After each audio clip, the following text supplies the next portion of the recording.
Ikinasal ako sa mortal kong kaaway, kaya nagkasundo kami sa tatlong kondisyon para magkaroon ng kanya-kanya kaming buhay. Pero ang nangyari, kapag hindi ko sinagot ang tawag niya agad, isusumbong niya ako kay nanay. Kapag natulog akong hiwalay at hindi ko siya kinumutan, isusumbong din niya ako. Kahit hindi ko gawin ang tungkulin ko bilang asawa, isusumbong niya pa rin ako. Talagang natakot na ako sa mga sumbong ng kaaway kong ito. Ate, ano ba talaga ang gusto mo? Tanong ko sa kanya. Ngumiti siya ng nakakaakit at sumagot, huwag kang maging pasaway, Totoy. Pagbutihin mo ang paglilingkod sa ate mo at hindi kita pababayaan. Napaisip ako, lagot. Nahulog ako sa patibong niya. Inantay na pala ako ng babaeng ito. Ako at si Trina ay mortal na magkaaway sa mundo ng negosyo. Hindi kami magkasundo mula pagkabata. Siguro nagsimula ang away namin noong nag-diaper pa lang kami. Pinupunan niya ang mga gamit ko at tinatawanan ko naman ang kanya. May alaga siyang aso, ako naman pusa. Mahilig akong umakyat ng puno, siya naman nagbebenta. Nagtatanim siya ng bulaklak, dinidiligan ko naman ng mainit na tubig. Basta, hindi kami magkasundo. Gusto lang naming pagulungin sa putik ang isa't isa. Sino kaya ang mag-aakalang kailangan kaming ipakasal ng mga matatandang maisayad sa pamilya namin dahil sa isang walang kwentang alyansa sa negosyo? Ang kasal namin ay magarbo, pero wala kaming ibang nararamdaman kundi pagkayamot sa isa't isa. Naaalala ko pa ang suot ni Trina na mamahaling gown. Walang emosyon ang mukha niya nang humarap sa akin. Malamig niyang inilahad ang tatlong kondisyon pagkatapos ng kasal. Hiwalay na kwarto para sa bawat isa at walang pakikialam sa personal na buhay. Sa labas, magpanggap na masayang mag-asawa para sa kapakanan ng mga pamilya. Maliban kung kailangan, iwasan ang personal na pag-uusap. Mag-usap sa pamamagitan ng internet. Tuwang-tuwa ako noon. Ang hindi makialam sa buhay ng isa't isa, hindi ba't iyon ang gusto ko? Si Trina, ginawa niya rin sa wakas ang isang bagay na gusto ko. Kaya hindi ako nagdalawang isip na tumango. Pero ngayong naiisip ko, ang lihim kong kagalakan noon ay isang malaking kalokohan. Ilang araw lang pagkatapos ng kasal, ang sinasabing tatlong kondisyon ay pinunit niya na. Ang mamahaling kwarto namin na sobrang laki ay malamig at walang katao-tao. Seryoso naming sinusunod ni Trina ang prinsipyo ng kanya-kanya. Pero nagsimula ang bangungot isang umaga. Bihira akong magising ng huli. Pagdilat ko, nakatanggap ako ng sunod-sunod na tawag mula kay nanay. How? Sumusobra ka na. Hindi ka umuwi kagabi. Saan ka nagpupunta? Galit na galit ang boses ni nanay sa telepono. Naguguluhan ako. Nay, ano pong sinasabi niyo? Natulog ako sa bahay. Sa bahay? Tumawag si Trina at isinumbong na hindi ka raw umuwi. Kung saan-saan ka na naman nagpupunta. Gusto kong dumura ng dugo. Isinumbong. Kaya kami natulog ng hiwalay dahil napag-usapan na namin bago ang kasal na magkakaroon kami ng kanya-kanyang espasyo, pagpapaliwanag ko. Bahagya akong nanginginig. Espasyo. Kapag kasal na, isa na kayong pamilya. Huwag mong sabihin sa akin ang tungkol sa espasyo. How, pakinggan mo ako. Kapag hindi mo pinakitunguhan ng mabuti si Trina, makikita mo. Pinatay ni nanay ang telepono. Naiwan akong nakatulala habang nakatingin sa towel. Trina, talagang malupit ka. Pero hindi pa doon nagtatapos ang lahat. Kinahapunan, nag-iisip ako kung saan ako pupunta ngayong gabi nang tumunog ang telepono. Si Trina. Nag-iisip pa ako kaya natagalan akong sagutin. Hello? Tut-tut, pinatay niya agad ang telepono. Bumilis ang tibok ng puso ko. Hindi maganda ang kutob ko. Hindi pa lumipas ang 5 minuto, tumawag na naman si nanay. Ang boses niya ay mas mahigpit ngayon. How, sinabi ni Trina na hindi mo raw sinasagot ang tawag niya. Akala mo ba kung sino ka na? Hindi mo man lang nirerespeto ang asawa mo. Hindi ako nakaimik. Isinumbong niya ako dahil lang hindi ko nasagot ang tawag niya agad. Bata ba siya? Sinapian ba siya ng sumbunggerang espiritu? Pinigilan ko ang galit ko at nagpaliwanag kay nanay. Sa wakas, naniwala siyang hindi ko sinasadya. Pero ang totoong dagok ay darating pa. Nang gabing iyon, balak kong mag-order ng pagkain para aliwin ang sarili ko. Pero nabigo ang transaksyon. Sinubukan ko ulit pero nabigo pa rin. May mali. Binuksan ko agad ang bank app ko, nag-type ng password, at biglang lumabas ang mensahe sa screen na parang kinuryente ako. Your account has been frozen. Halos sabay rin akong nakatanggap ng text message mula sa bangko. Dear M.A. Hao-Hao, upon request, the bank account under your name has been temporarily frozen. Nahilo ako at halos mabasag ang telepono. Ipinasara niya ang lahat ng accounts ko. Sigurado akong pakana ito ni Trina. Hindi lang siya nagsumbong sa pamilya, ginamit pa niya ang koneksyon niya para ipasara ang lahat ng pinagkukunan ko ng pera. Sumabog ang galit ko. Tinawagan ko agad si Trina. Sorry, the number you have dialed is busy. Sorry, the number you have dialed is out of service. Gustong-gusto kong sumigaw sa galit. Naglakad-lakad ako sa malaking sala. Pakiramdam ko isa akong mabangis na hayop na nakakulong sa isang haula. Sa mga sandaling iyon, ang marangyang villa na ito ay naging isang maluwalhating kulungan. Kalma, Hao-Hao, kalma, sabi ko sa sarili ko. Sinubukan kong mag-text sa kanya habang nanginginig ang mga kamay. Trina, ano bang gusto mo? Bakit mo ipinasara ang accounts ko? Pero parang bato na nahulog sa dagat ang mensahe ko. Walang kahit anong sagot. Napasandal ako sa malambot na sofa habang nakatingin sa kisam kung saan nakasabit ang mamahaling chandelier. Ang utang sa pagitan namin ni Trina ay hindi matatapos. Mula pagkabata, isinusumbong niya ako sa mga teacher dahil nandaya raw ako sa exam, naglagay ako ng bullet sa bag niya, kaya natakot siya. Sinira niya ang paborito kong modelo. Ginupit ko ang magandang ribbon na ginawa niya. Ang away namin ay tumagal ng ilang dekada. Akala ko bihasa na ako sa pakikitungo sa mga babaeng katulad ni Trina. Pero napakabata ko pa pala. Hindi lang niya inupgrade ang mga tactics niya, natutunan pa niyang umikot para diretsong putulin ang pinagkukunan ko ng buhay. Hindi ko alam kung paano niya napaniwala ang mga magulang ko. Mas pinaniwalaan pa nila siya kaysa sa akin, sa anak nila. Naalala ko ang mga araw na lumipas, ang bahagyang naaawang tingin sa akin ng housekeeper, ang dumaraming paggalang at paglayo sa akin ng driver. Matagal na pala siyang nagpaplano. Talagang kahanga-hanga ang babaeng ito. Pagkatapos ng galit, naramdaman ko ang pagkaawa sa sarili ko. Kailan pa ako napahiya ng ganito? Hawak ng isang babae sa liig kaya kahit panggastos ay pinutol na. Kailangan ko siyang kausapin. Hindi na pwedeng magpatuloy ito. Tinitigan ko ang maangas na avatar ni Trina sa screen ng telepono, naggangalit ang mga ngipin ko. Talagang nakakahiya na kontrolado ako ng kaaway ko at pinutol ang pinagkukunan ko ng pera. Trina, humanda ka, sabi ko sa sarili ko. Hindi ako naniniwalang hindi kita kayang talunin. Hindi ako pwedeng maghintay na lang. Gusto ko siyang harapin ng harapan, pero wala akong kahit anong pera. Kahit lumabas ng bahay ay mahirap. Parang sinasaktan ko lang ang sarili ko. Kailangan kong magpakumbaba. Sabi nga nila, ang matapang na lalaki ay dapat maging marunong magpakumbaba. Para sa kalayaan ko, para sa mga bank accounts ko, kaya kong maging sunod-sunuran. Ganito ako, si Hao-Hao. Huminga ako ng malalim at pinakalma ang galit ko. Binuksan ko ang contact list at hinanap ang pamilyar at nakakainis na pangalan. Bago ako tumawag, nagpractice pa ako ng boses. Toot-toot. Ilang ring bago niya sagutin. Narinig ko ang malamig at pamilyar niyang boses. Ano na naman? Haha, sagot ko. Pinilit kong magsalita ng malambing. Ate Trina, ikaw pa lang ay nasusuka na sa boses ko, pero dahil sa sitwasyon, may oras ka ba ngayong gabi? Gusto kitang imbitahan sa isang masarap na hapunan bilang paghingi ng tawad.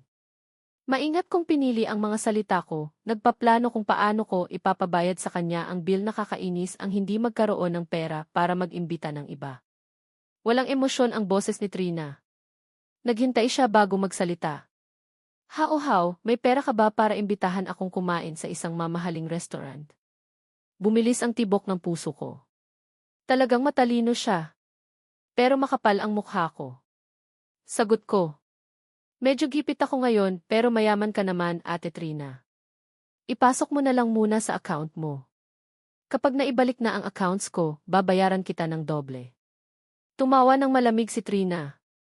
Walang pakundangan niyang sinabi, gagamitin mo ang pera ko para imbitahan akong kumain at humingi ng tawad. Bigo ako. Masyado siyang matigas. Ang galit ko ay sumiklab muli. Kahit papaano asawa pa rin naman kita. Bakit kailangan mong maging ganito? Gusto kong magalit sa kanya. Huwag ka nang magsalita, pagputol ni Trina. Nakakapangyarihan ang boses niya. Bumili ako ng pagkain sa ref, magluto ka. Pagkatapos, pumunta ka sa closet at tingnan mo ang damit na binili ko para sa iyo. Pagkatapos, hintayin mo akong umuwi. Ano? Nagdududa ako kung tama ba ang narinig ko. Magluto. Magbihis? Tut-tut-tut, pinatay niya agad ang telepono. Naiwan akong nakatayo roon ng nakatulala. Bumalik ako sa realidad pagkalipas ng ilang segundo. Pinapagluto niya ako. Ang dami ko nang ginawa sa kusina. At ano iyong damit na binili niya para sa akin? Sinugpo ng malakas na curiosity ang galit ko.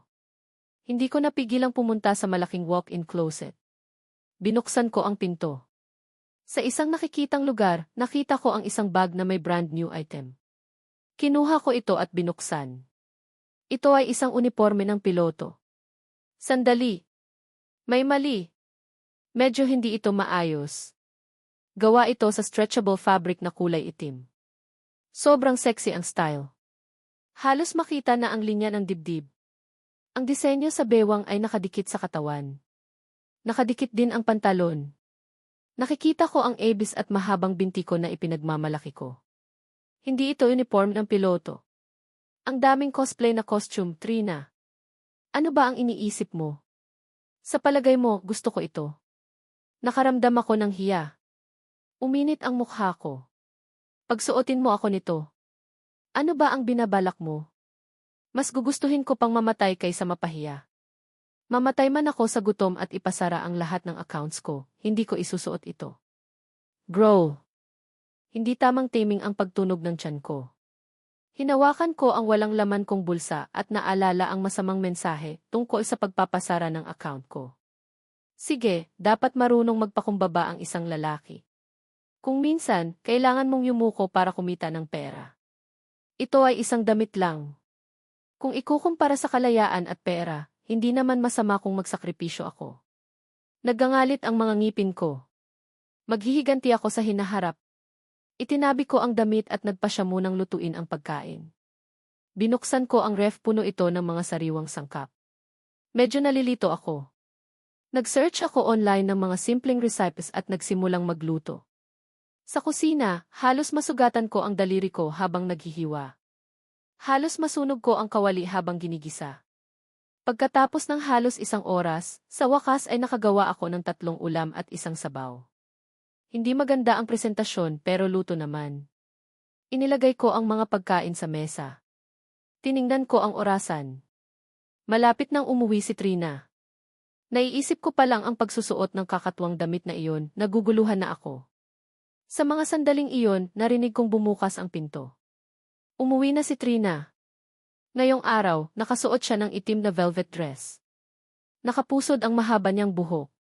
Nakasuot siya ng salamin na may gold frame. Nakasuot siya ng mataas na takong. Ipinapakita niya ang lakas niya bilang babae. Una niyang tiningnan ang mga hindi kaaya-ayang ulam sa mesa. Bahagya niyang itinaas ang kilay niya. Pagkatapos, tiningnan niya ako mula ulo hanggang paa. Hindi ako komportable sa tingin niya. Hindi ko alam kung bakit, itinuwid ko ang likod ko. Wala siyang sinabi. Lumapit siya sa mesa, hinila ang upuan at umupo. Kumuha siya ng isang piraso ng pagkain at dahan-dahang nginuya. Parang sinusuri niya ang isang mahalagang proyekto. Sobrang tahimik. Ang nguya niya lang ang maririnig. Sa wakas, ibinaba niya ang chopstick at pinunasan ang gilid ng bibig niya gamit ang napkin. Tumingin siya sa akin at walang emosyong nagtanong na saan ang damit. Sa wakas, dumating na ang araw na ito. Huminga ako ng malalim at sinubukang magreklamo sa huling pagkakataon. Trina, medyo revealing ang damit na iyon. Bahagyang umiti si Trina. Hindi mo pwedeng isuot, sagot niya. Nakahinga ako ng maluwag. Akala ko nagbago na siya. Hindi rin kita tutulungan, dagdag niya. May panunukso at pagbabanta sa boses niya. Okay, sagot ko habang nagangalit ang ngipin ko. Paalis na sana ako nang bigla siyang magsalita. Hintayin mo ako. Pagkatapos, sumunod ka. Mabigat akong naglakad papunta sa closet. Pagkalipas ng 5 minuto, pakiramdam ko nasa death row ako. Dahan-dahan akong naglakad papunta sa kanya. Ang damit ng piloto ay nakadikit sa katawan ko. Nakikita ang lahat ng muscles ko, lalo na ang dibdib at tiyan ko. Halos hubad ako. Hindi ako comfortable. Sumandal si Trina sa mesa. Tinitigan niya ako. Nakita ko ang pagkabigla sa mga mata niya, pero agad itong napalitan ng ngiti. Tinitigan niya ako mula ulo hanggang paa. May katakatakang init sa mga tingin niya. Nanginginig ang anit ko. Uminit ang mukha ko. Okay na ba? Sinubukan kong magpakalma, pero medyo nanginginig ang boses ko. Yes, hindi naman masama, sagot niya. Okay rin ang katawan mo. Akala ko matatapos na ang kahihiyan na ito, nang bigla niyang itinaas ang telepono niya. Click! Kinunan niya ako ng litrato. Nagulat ako at sinubukan kong kunin ang telepono niya, pero mas mabilis siya. Umatras siya at kinlik ang telepono. Pagkatapos, narinig ko ang mga notification mula sa WeChat. Anong ginagawa mo? Sigaw ko sa galit. Ipinakita niya ang telepono niya sa akin. Sa screen, nakikita ko ang group chat namin. Ang huling mensahe ay ang litrato ko. Agad-agad may nag-reply. Lao Jiang, ano ito? Piloto. Ang laki ng katawan ni Hao Hao. Ang ganda ng katawan niya. Ang swerte ni Trina. Sobrang sakripisyo ni Hao Hao. Ipadala mo sa akin ang mataas na resolution na photo. Nakikita ang abs niya. Ang lahat ng mga comment ay kumalat sa screen. Uminit ang mukha ko. Gusto kong magtago na lang. Trina, burahin mo iyan, sigaw ko sa galit. Huli na, sagot ni Trina. Nakangiti siya habang umiiwas. Sa galit ko, tumalon ako. Mas lalo siyang natuwa. How, may araw ka rin, sabi niya. Tiningnan ko ang kanyang maamong mukha at ang masasamang comments sa group chat. Biglang sumabog ang galit ko. Sinubukan kong magpaliwanag sa group chat, pero wala na akong magawa. Saan nanggaling yon? Pinipilit lang ako. Baliw si Trina. Pero walang nagbigay pansin sa sinabi ko. Ang sagot lang nila, hahaha, huwag ka nang magpaliwanag. Naiintindihan namin. Tapos na ako. Buong buhay ko, malinis ang pangalan ko, pero sisirain lang ako ng babaeng ito. Nakatayo ako roon suot ang nakakahiyang damit. Tinitingnan ko ang masayang mukha ni Trina. Pakiramdam ko, nagdurugo ang puso ko. Gusto kong sugurin siya at punitin ang masayang mukha niya. Pero pinigilan ako ng natitirang pag-iisip ko. Kung susugurin ko siya ngayon, parang sinaksak ko lang ang sarili ko. Naggangalit ang mga ngipin ko habang bumabalik sa kwarto. Hinubad ko ang damit at nagbihis. Galit na galit akong lumabas. Nakaupo pa rin si Trina sa mesa at kumakain ng niluto ko. Kahit hindi maganda ang itsura ng niluto ko, kumakain pa rin siya. Tiningnan niya ako at sinabi, okay lang naman. May improvement. Hindi ako makahinga. Ano ba ako sa kanya? Katulong. Hindi ko siya pinansin at umupo sa tapat niya. Galit na galit ako. Ibinaba niya ang chopstick niya at pinunasan ang bibig niya. Mukhang maganda ang mood niya. Ngumiti siya at sinabi, dahil mabait ka ngayon, pag-iisipan ko kung tutulungan kita. Pagkarinig ko noon, biglang lumiwanag ang mata ko. Malapit nang bumalik ang pera ko. Malapit na akong makalaya. Nawala ang galit ko at napalitan ng ngiti. Halos lumuhod na ako sa kanya. Talaga? Salamat, Trina. Salamat. Napakabait mo. Pero bigla siyang nagbago. Nawala ang ngiti sa mukha ko. Alam ko namang hindi ka mapagkakatiwalaan. Hindi dapat ako nag-expect sa'yo, sabi ko. Pero hindi ako inasar ni Trina. Kumuha siya ng bank card mula sa kanyang bag, inilapag niya ito sa mesa sa harap ko. Kunin mo. Pera yan, sabi niya. Parang nagtataboy siya ng aso. Kung susunod ka sa akin, hindi ka magsisisi. Nakatulala lang ako habang tinitingnan ang kumikinang na gold card. Hindi ako makapaniwala. Pera. Binibigyan niya ako ng pera. Dahan-dahan kong kinuha ang card. Pakiramdam ko, malamig ito at mabigat. Totoo ito. Biglang nagdiwang ang puso ko. May pera na ako. Sa wakas, may pera na ako. Salamat, Trina. Ang ganda-ganda mo. Sabi ko sa kanya. Halos makalimutan ko na inasar niya ako kanina. Tumango si Trina at nagdagdag, pwede kang lumabas mamaya, pero kailangan kang umuwi bago mag-alas 10. Naiintindihan mo. Naiintindihan ko. Naiintindihan ko. Tumango ako. Pero sa isip ko, sumisigaw ako, alas 10. Hindi ako uwi. Hintayin mo lang, Trina. Pagbabayaran mo ang ginawa mo sa akin. Ibinulsa ko ang card. Pakiramdam ko, galing ako sa impyerno at dumiretso sa langit. Inayos ko ang likod ko. Kinuha ko ang telepono ko at lumabas ng bahay. Sumakay ako sa sports car ko. Ang una kong ginawa, tinawagan si Jericho. Lumabas tayo. Libre ko, sigaw ko. Nagulat si Jericho. Saan ka nakakuha ng pera? Binigyan ka na ba ni Trina ng pera? Tanong niya. Nagpanggap akong galit pero hindi ko maitago ang saya ko. Hindi yon importante. Malaya na ako ngayon. Punta ka sa say room. Hihintayin kita roon. Pinatay ko ang telepono at nagmamadaling pumunta sa club. Nandoon na si Jericho. Tinitingnan niya ang magandang view mula sa say room. Pagkakita niya sa akin, umiti siya at sinabi, "Hao-hao, hindi ka nagbibiro. Nagmamaneho ka ng sports car at hindi eroplano ngayon? Bakit hindi mo sinuot ang uniforme mo?" Tumigil ka, sabi ko. Kahit may galit pa rin ako, mas masaya ako dahil nakalaya na ako.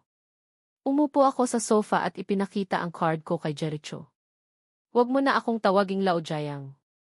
Tawagin mo akong Hao-hao. May pera na ako ngayon.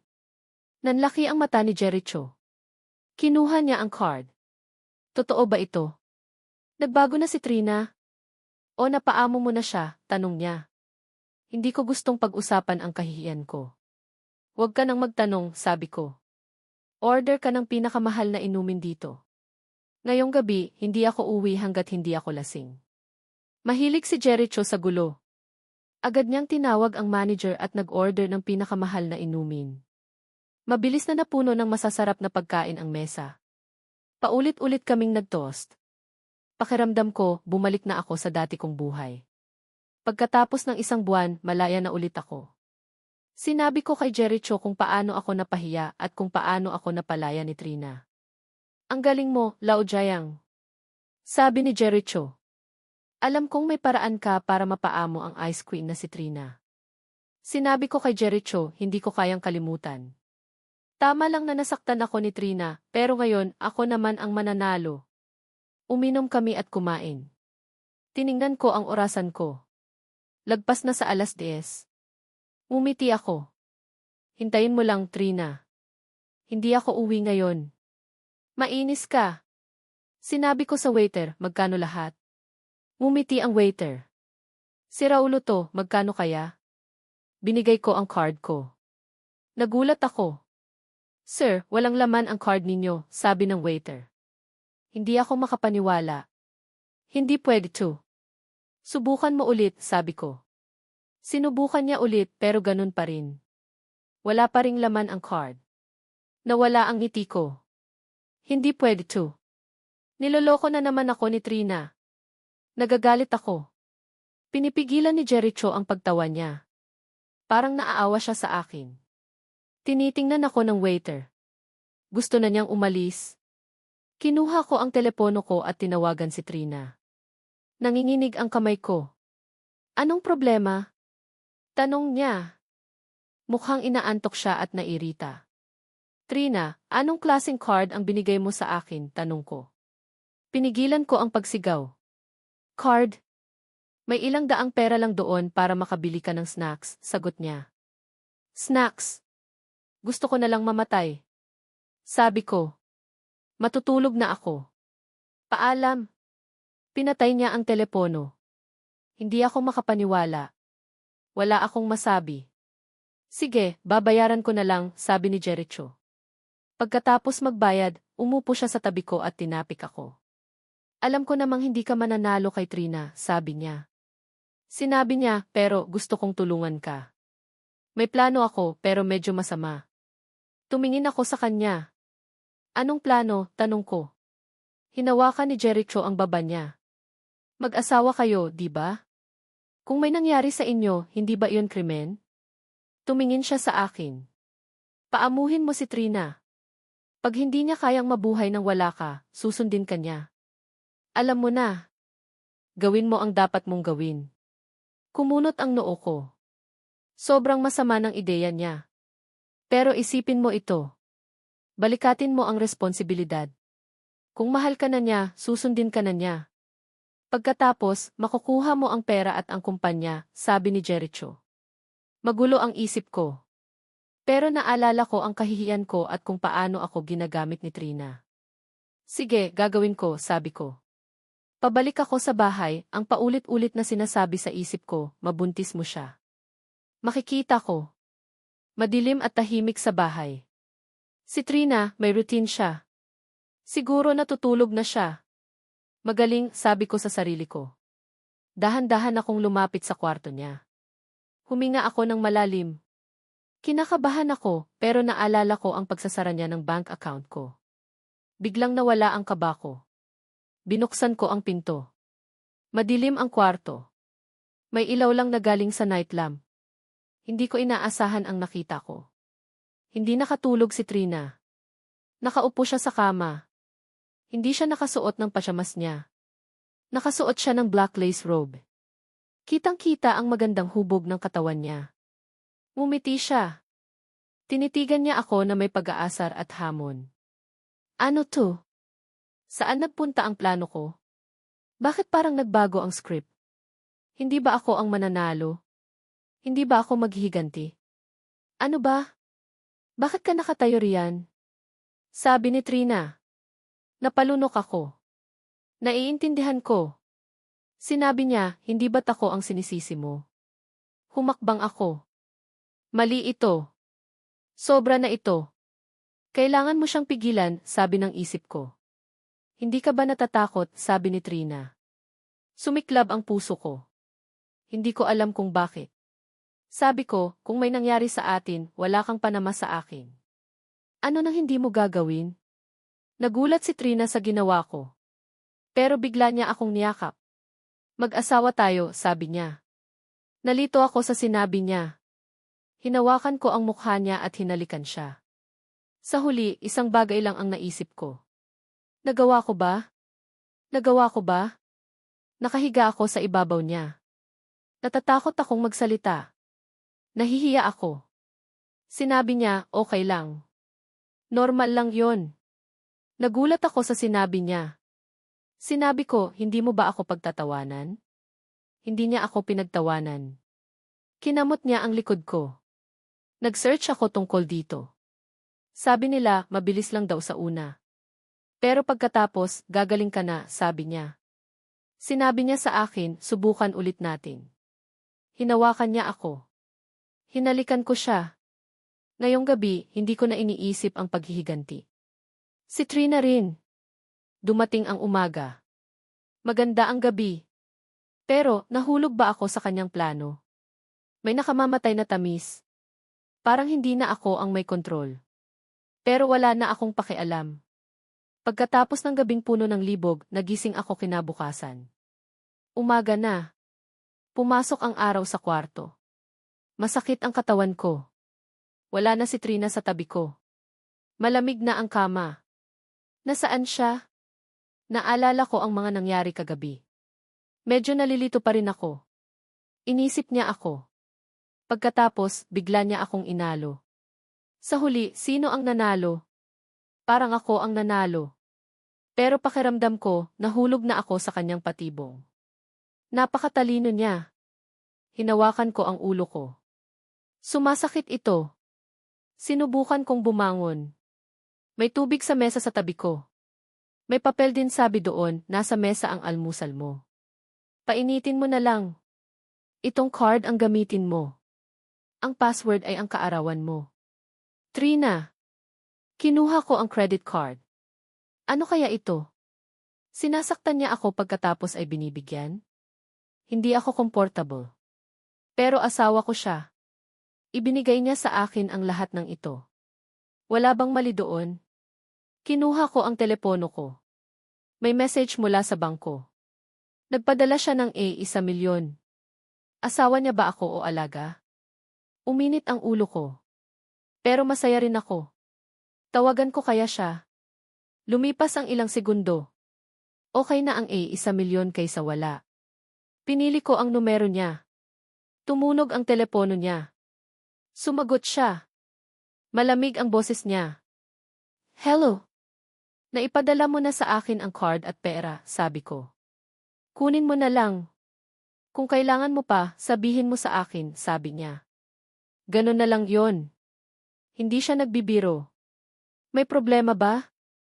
Tanong ko sa kanya. Wala. Kailangan ko nang magtrabaho, sabi niya. Pinatay niya ang telepono. Mabilis siyang nagbago. Kumain ako ng almusal na binili niya. Masarap naman. Pagkatapos, naisip ko ang relasyon namin. Medyo kakaiba ito. Tumunog ang telepono ko. Si Jericho. Kamusta ang laban mo kagabi? Napaamo mo na ba si Trina? Tanong niya. Mukhang curious siya. Okay lang, sabi ko. Hindi ko kayang sabihin sa kanya na binaliktad ako. Ano ba talaga ang nangyari? Tanong ni Jericho. Wala, sabi ko.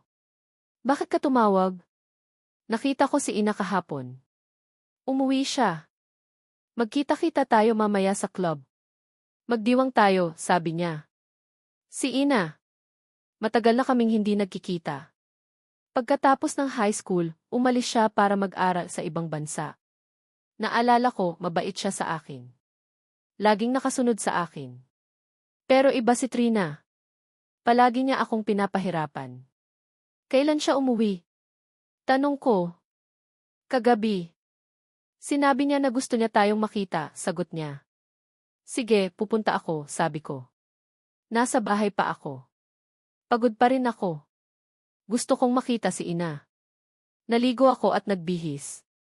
May pera na ako, kaya hindi ko na kailangang isuot ang mga lumang damit ko. Lumabas ako ng bahay. Habang palabas ako, tumunog ang telepono ko. Nasaan ka na? Tanong ni Trina. Malamig ang boses niya. Lalabas ako. Magkikita kami ni Jericho, sagot ko. Sinabi ko sa kanya na magkikita kami. Okay. Saan kayo magkikita? Pupunta rin ako doon, sabi niya. Bakit? Kailangan mo bang magtrabaho? Tanong ko. Tapos na ako. Maghintay ka sa akin, sabi niya. Pinatay niya ang telepono. Okay, pupunta siya, sabi ko sa sarili ko. Pupunta siya para makita si Ina. Naghintay ako sa sala. Pagdating ni Trina, nanlaki ang mata ko. Hindi niya suot ang mga damit niya sa trabaho. Ngayon, nakasuot siya ng itim na dress. Hindi na siya mukhang businesswoman. Mukha siyang sexy at maganda. Napakaganda niya. Hindi ko mapigilang tumitig sa kanya. Huwag ka nang tumunganga dyan. Tara na, sabi niya. Umalis siya. Sinundan ko siya.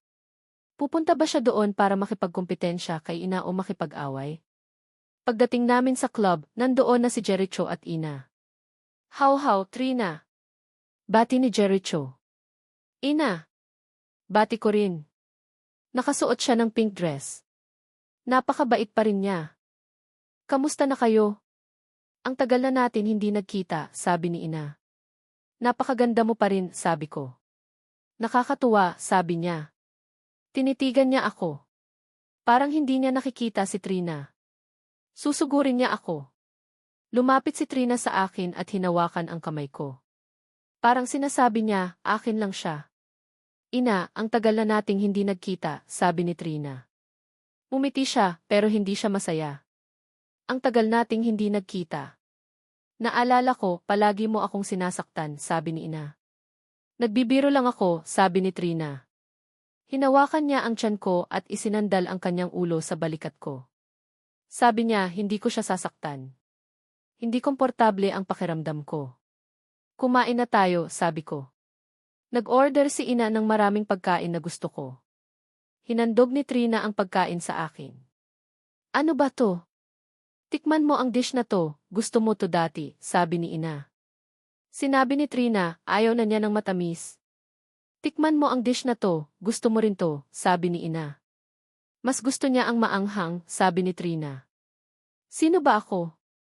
Ano ba talaga ang gusto ko? Ang tagal na ninyong magkasama. Hindi ako makapaniwala, sabi ni ina. Nagbibiro lang ako sa kanya noon, sagot ni Trina. Hindi ko alam kung anong sinasabi niya. Magbihis ka. Kumain ka, sabi niya sa akin. Huwag kang kakain ng masyadong mabilis. Sobrang tahimik. Nanginginig ako. Kailangan na nilang tumigil. Hindi ako makakain. Pagkatapos, umalis kami. Si Trina at ako. Sinabi ko ang tahimik doon. Hindi sumagot si Trina. Pagdating namin sa bahay, tinulak niya ako sa pader. Nakita ko ang galit sa mata niya. Hindi mo ba siya nakalimutan? Tanong niya. Hindi. Kaibigan ko lang siya. Huwag kang magselos, sabi ko. Sinabi ko iyon. Kaibigan mo lang siya. Tanong ni Trina. Tinignan ka niya. Tawagin ka niya sa pangalan mo. Bakit ka nakikinig sa kanya? Noon lang yon. Hindi ko na gusto ang matamis, sabi ko. Tinikman mo ang dish niya. Nakangiti ka pa, sabi niya. Hinalikan niya ako. Sinaktan niya ako. Hinalikan niya ang bibig ko, ang leeg ko, at ang dibdib ko. Tumigil ka, sabi niya. Pinunit niya ang damit ko. Gusto mo ba siya? Tanong niya. Hindi ako sumagot. Hinalikan niya ako ulit. Pagkatapos, ginawa niya iyon. Hindi ko kayang pigilan siya. Kailangan ko siya. Pagkatapos, nakatulog siya sa dibdib ko. Tahimik siya. Ang gulo ng kwarto namin. Tinitigan ko ang kanyang mukha. Baliw siya kapag nagsiselos. Umiti ako. Pagkatapos, nakita ko ang telepono niya. Ano kaya ang nasa loob nito? Alam kong masama ito, pero may gusto akong makita. Binuksan ko ang telepono niya. Ang password niya ay ang kaarawan ko. Binuksan ko ang album niya. Nakita ko ang mga litrato ko. May litrato ako noong bata ako. May litrato rin ako sa graduation ko. May litrato rin noong suot ko ang costume. Hindi ako makapaniwala. Pagkatapos, nakita ko ang diary niya. Binasa ko ito. Hindi ako makapaniwala. Nakilala ko si Hao Hao ngayon. Ang gwapo niya, sabi niya.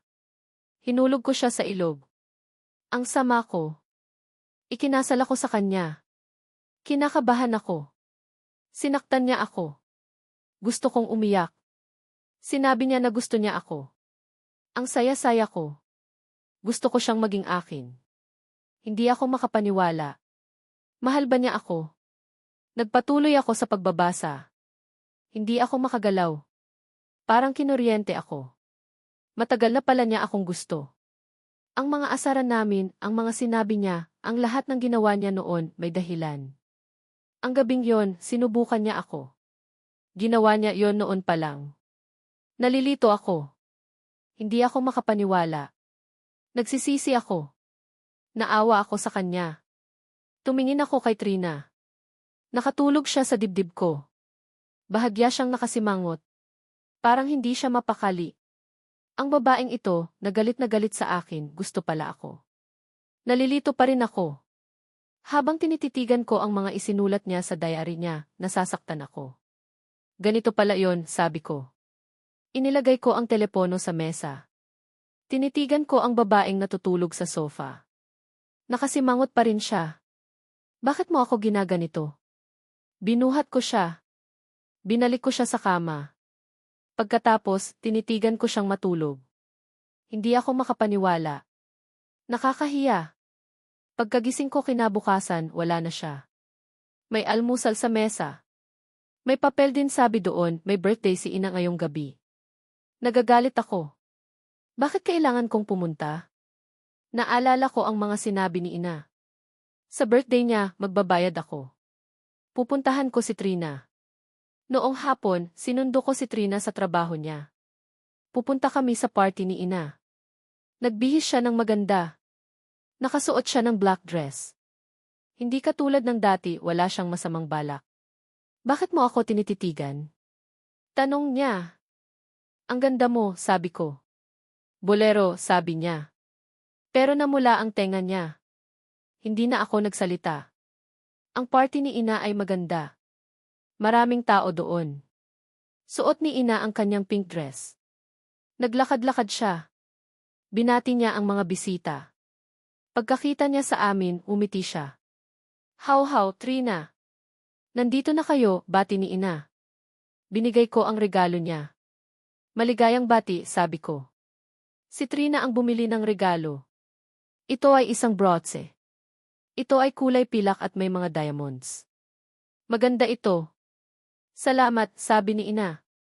Sana magustuhan mo, sabi ko. Tumigil siya. Tumingin siya sa akin. Iniisip ko. Bibigyan mo ba ako ng star bracelet? Hindi ko makakalimutan, sabi ko. Noong bata pa tayo, sinabi mo, bibigyan kita ng star bracelet. Nahihiya ako. Marami akong sinabi. Sinabi ni Ina, sinabi mo rin na papakasalan mo ako. Tinitigan niya ako. Iba ang pakiramdam. Hindi ka pa rin nagbabago, sabi ko. Alam mo naman na mahal kita. Kaibigan ko lang siya. Nakalimutan ko na. Nagbago ang mukha ni Ina. Nagalit siya. Tinitigan niya si Trina. Sabi niya, mahal niya ako. Hindi kanya gusto. Pinilit lang siya. Wala akong masabi. Naglakad ako papunta kay Trina. Ano ng problema? Tanong ni Trina. Gusto niya ako. Hindi kita gusto, sabi ni Ina. Sa mga sandaling iyon, tumahimik ang lahat.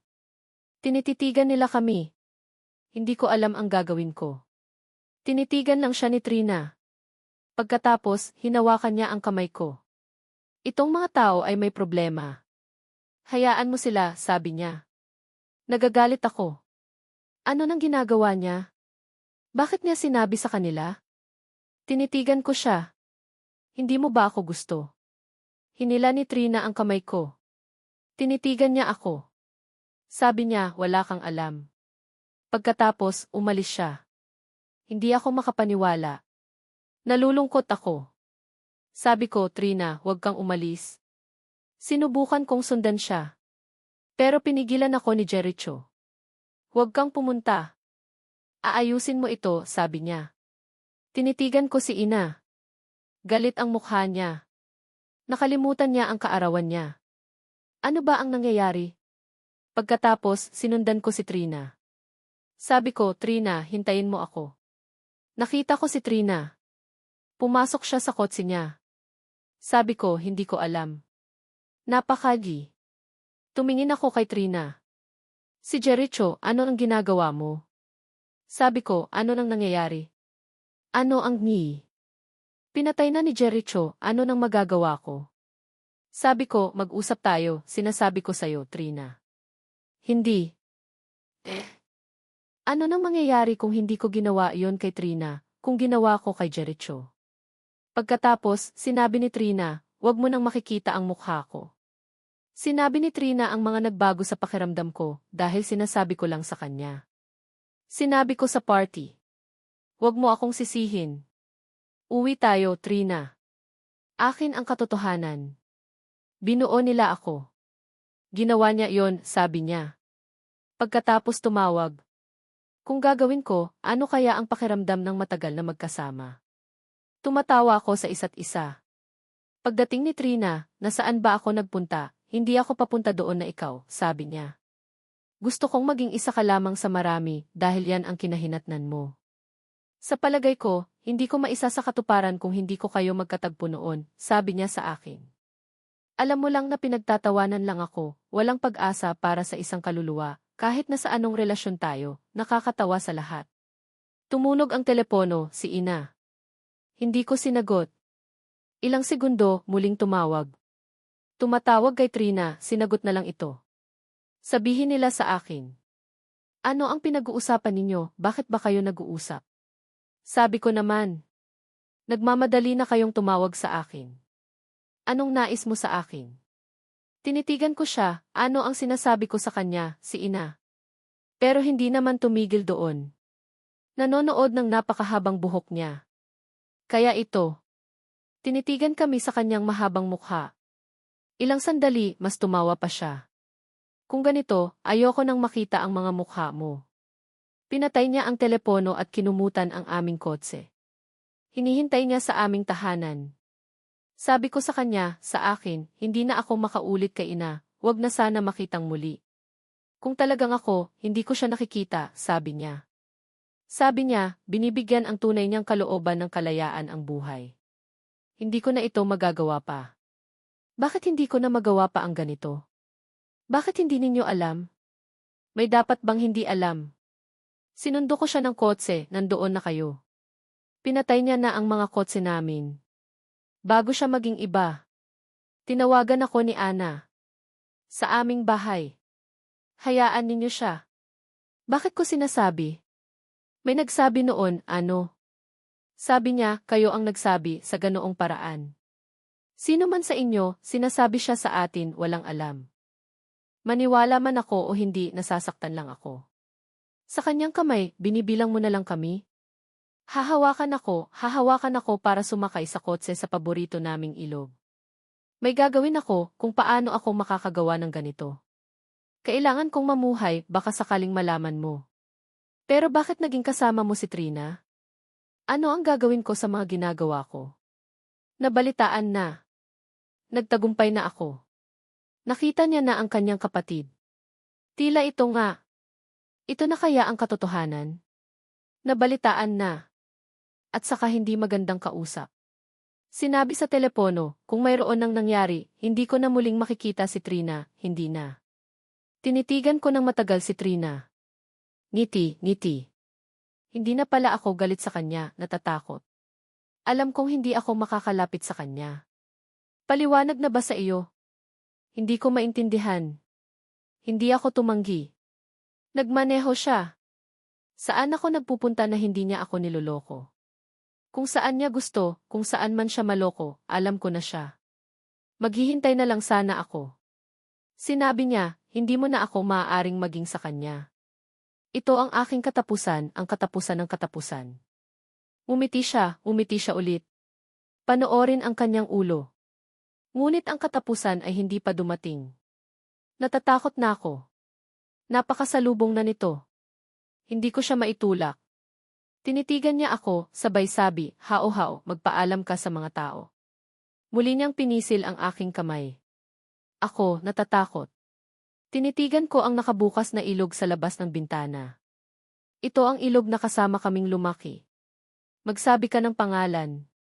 Tinitigan niya ako. Ibinukas niya ang pinto. Umiti siya ulit sa akin. Maraming beses. Pagkatapos, gumawa siya ng hakbang. Itong katapusan namin. Hindi ito ang kanyang katapusan. Baka talagang ako siya. Sa aking pag-ikot, ako ang natapos. Kung magkataon muli, sana hindi kita makilala. Sana magawa ko siyang maging kalayaan. Hindi sana kita nakita kahit kanino. Ito talaga ang aking pagsisisi. Ako ang walang silbi na naging isang tao, kaya nagustuhan mo ito. Malayo ka rin kung itatanong mo. Dahil sa huli, hindi mo alam na umiiyak ako. Ang pagmamahal ko sa'yo ang naging dahilan para magkaganyan ang lahat. Kung hindi ako nakakita nito, hindi ko masabi. Ngunit talagang, ako ang nagpapabuti sa iyo. Ang aking pasya. Sana ako na lang siya. Ako talaga siyang ikaw. Sana ikaw na lang ako. Tandaan, ang kwento ay nagtatapos sa isang bukas na wakas. Sa madaling salita, hindi malinaw kung sino ang nagsasalita sa dulo, na si Trina o si Hao Hao. Naintindihan na namin na sa buhay namin, magkapatid kami ni Trina. Iyon ang ipinahihiwatig na naintindihan na namin. Naaamoy na ba ito ng napakalayo? Iyon ay napakalaking pananaw. Sinabi kong nagmamakaawa. Ito na siguro. Ito ay magiging magaling, tumawa ang aking ina, nakakabigay sigla sa iba't ibang anggulo sa pagitan namin. Ano ang gagawin namin upang manahan dito? Ang tagal na namin magkasama. Kukunin niya iyon ngayon, kukunin niya iyon ngayon, sabi ng mama ko, sa isang matinding pagsisikap na hindi na siya tumawa. Ano ang pagkakatiwalaanan mo? Anong katotohanan? Ito na ba? Ang pagdiriwang ng kalayaan. Ako at si Trina ay nag-uusap na kami sa isa't isa, nang hihinayang sa aming pakiramdam sa katawan na ito, kay Trina, ang tunay na katapatan. Kailan mo kami balak gagawa nito ng apo? Humihintay ako sa sandaling ito, ngunit hindi ko alam kung paano ito gagawin ni Trina ng sabay-sabay. Huwag nang magmamadali. Naghihintay na kami sa ating dalawa upang i-enjoy na ang ating buhay. Pagkatapos iyon ang pangyayari sa buong bahay ni Ki at ang kanilang mga pamilya ay nagpinta habang nagtatagumpay na tinatanaw ito. Nagpapalipat-lipat din sina Basikwi ng pag-iisip sa aming kahulugan na alam na namin ito bago noon pa. Ginagawa nating mas madali itong gawin. Umalis ako sa aming buong katawan at huminga na malapit kami na makauwi na ulit. Sa gabi na iyon sa aming kwarto, nasa aming balkonahe kami nang tumingala na nag-iisip, sa loob ng puso sa aming kwarto na kami ay malaya nang umuwi at hindi babalik dito. Diang hao-hao, sabi ni Trina ng napakalinaw at katangian sa isang paraan upang mailabas ito. Sa pag-iisip, ano ba ang pagmamana-manahan sa ating magiging kapanganakan? Ako ay magugulatin pagkatapos ay tatatawa ng napakagalak. Bakit ba nasabi na, masyado ka nang nagmadali para sa ganoong layunin, sabi ko. Ito ay nasa aking pag-iisip na masyado. Ang pakiramdam mula sa kanyang labi ay nagparami sa akin na gawin ng mas marami. Ano kung ang simula ay mabilis at mas marami pa nga? Lumapit ako para matulog, ang kanyang buhok ay matalim na gumugunita para sa akin. Iyon ay tama na, ilalagay ko sa iyong mga nasa isip. Ang pagtingala sa kanya, magagawang lumabas at kumilos sa napakaraming kapangyarihan sa kanya. Ang puso ay nagpabilis sa pangyayari at nagparami sa isa't isa. Nariyan. Sa mga ganoong pag-iisip. Nang mapansin ko na may hindi nangyayari, lumapit na ako dito na. Sa iyong pag-iisip, dapat kang kumilos na ganoon, tama ba? Ang nagbibigay kapangyarihan na ginawa ni Trina ay sumigaw, na may katangiang nakita ang kalagayan na nasuri sa sarili, at may katangiang galing sa akin mismo, nagpabilis sa pangyayari ko sa pagtatanong. Pinakamamahal, ako'y kinakailangan na laging mangibabaw na hindi nagbabago, ako'y magiging bukod tangi sa iyo, sa buong katawan ko, na nakukuha ng may kahulugang galing sa loob na nangibabaw ang kapangyarihan. Ako'y sumusunod, mas malayo pa sa kahinaan, at sa kawalan ng pag-iisa sa loob ni Trina na nagawa ko ng may kalakasan. Hindi ka nasabi sa akin, hindi ako hihinto sa iyo sa buong magdamag. Ang tumatagal sa nagbibigay ng kahulugang kalagayan ng pagpapalaya sa aking katawan. Hindi, sa totoo lang. Nagugulatin ang katawan niya. Pangalanan nating ang kapatid na ito, ano ang ipahihintulot. Sa buong buhay na iyon ay may ginawa kaming magkakasama, siya at ako. Ngunit hindi nagtatapos dito. Sabi ko, ngunit malapit na ang pagtatapos. Iyon ang katotohanan, kung saan sa akin nagpapalagay ng malayo sa buong katawan mo. Ang mga paglalarawan, ang mga labi at mga labi ay umiinit na hindi napapansin dahil sa paggising ng katawan at kasama sa kanila. Ano ba ang pinakakailangan? Bago ko mag-isip sa ganito. At kayong dalawa ay magkakasama na pinag-ugnay. Binago ni Trina ang maging komportable ang pakiramdam sa akin sa nakapamamangha sa kanya. Iyon ang nag-uugnay ng may kapangyarihan ang aming tunay na pinakakailangan at lumakas at nabalisa. Ano nang maling sinabi ang nasabi na, sa katotohanan ay kailangan pa naming pag-aralan? Ano ba ang nagbibigay na katotohanan ay nagpinta sa akin na mas maging malayo pa sa kanila? At nang hindi ko binabago sa totoo ko, na may buong kapangyarihan na magiging isang kapitan ng ganoon. Galing na, nagpapahintulot sa kung ano ang maipahihintulot na maihulog. Kung saan nang tumagal sa akin sa pagsama-sama ng masaya ng magkakasama. Ngunit ganoon nagpapalaan ng malinaw. Aaminin mo na kaming lahat ay mahilig. Sa mga panahong ito, gusto ko na hindi tayo nakakakita ng nagbibigay kalayaan, sa pagwawalang bahala at sa walang kasiguruhang mga kilos. Ibig sabihin ba nitong na hindi kita nagustuhan ng laging kasama? Tumingala sa aking nakakagalak at nasa puso na kailangan itong sabihin. Sa kung maganda siyang tiningnan sa aking labas, isusumpa ka ng matagal na panahon sa kailangan pa sa isang puok. Ano ang katotohanan at kinakailangan pa naming gawin? Para sa mga katotohanang nalalaman, sinabi nito kay Trina na kailangan pang laging pagbigay diin sa buong kahulugan na dapat ko pang ikumpara sa ganitong sitwasyon. Ang katotohanan na ako'y may kaunting pagdurusa. Sa pagkakaroon ng sitwasyong ito ay kinuha na ngayon, kaya ang aking pangalan ay nasa kanyang malinaw na nanghihingi. Ipaalala ng muli ang kalagayan sa atin ng mga nangyayaring ito. Sa kung anuman ay magiging kapangyarihan. Sa katagalan ng panahon sa mga maliliit na mundo niya ng magpapalaan, sa isang tunay sa aming nangyari, sinabi sa kanila ang magkakasama sa amin. Nagpagulong siya na nang lumingon kami sa iba nang may hindi nasasabi. Tama ako na hindi ba nagagawa ang mga malalayong kalagayan? At sa malabo nang nakita ang may katangiang pagpapaalala at pagpapaalaala. Napanood na itong nangyayari sa pinakamalabo ng pagkakataon. Gaganapin ka sa kamay ni Trina, sa kamay na sa aking katauhan na mas maayos. Sa katotohanan, hindi ka natatakot. Lumingon siya sa ilog. Nagkaiba na kaming lumalaki rito. Sasabihin na ang aming pangalan. Pagkaraan ng mga oras, tumingala muli at sinabi na, magpapaalam ka sa mga tao. Muli nang naglaladlad ang aming kamay, ako'y natatakot. Tumitig ako ng malayo sa mga ilog na labas. Ito ang ilog na nakaukit sa amin sa kabataan. Ipangalan mo sa amin ang malayo. Tinitigan ko. Nakabukas na nang nagpapadala. Muli nang kinikilig sa aking kamangha-mangha.